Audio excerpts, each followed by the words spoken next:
In the SBS Women's League, Stage 1 offered an opportunity for the sprinters, but with valuable ProVelo Super League points still on the table, the battle for the league's overall title remained in the balance.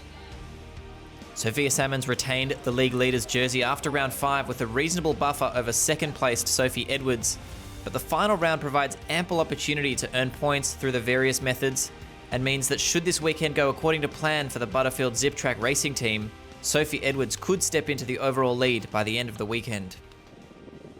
It won't be easy, but the possibility is there, raising the stakes in the battle between Sammons and Edwards here in Queensland. All 3 intermediate sprints were fiercely contested, with riders chasing both time bonuses and valuable points towards the league standings. Sophie Edwards made the most of the opportunity, gaining important ground in the opening intermediate sprint.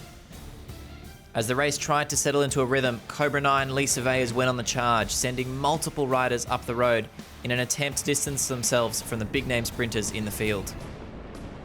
Unfortunately for them, the chase behind was managed by Caitlin Nicholson, Oceania Road champion and arguably the most challenging person to ride away from in these conditions.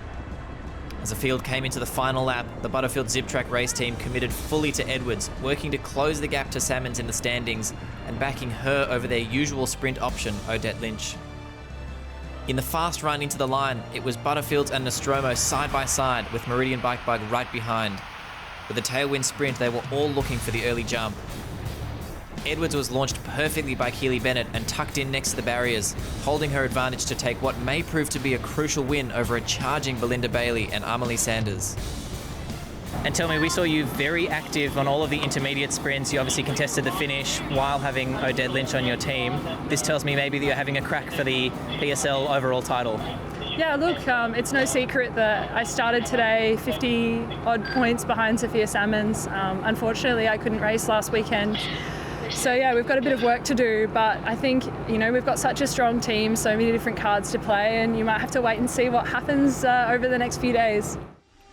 With her win today, Edwards has reduced the gap to Sammons down to only 36 points and sets up a thrilling finale to the SBS Women's League.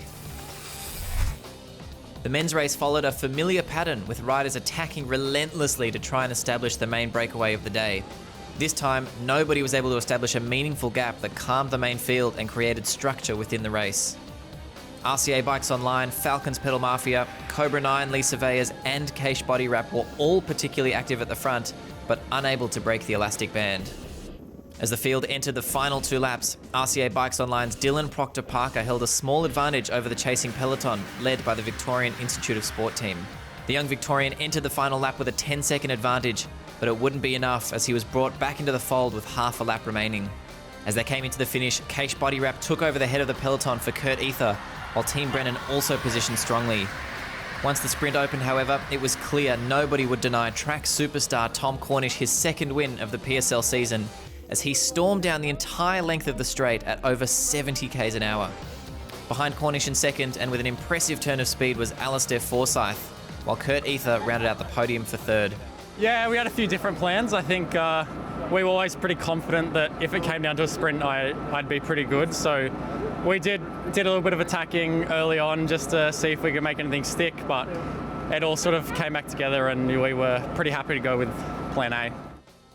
With 2 stages remaining in the 2026 Hertz ProVelo Super League, Olympic gold medalist Oliver Bledden is sitting in a commanding position atop the standings, while his Brennan teammate Levi Hone looks poised to take out the under-23 classification. The race continues tomorrow with a criterium before a final stage showdown on a tough road circuit in the Moreton Bay hinterland.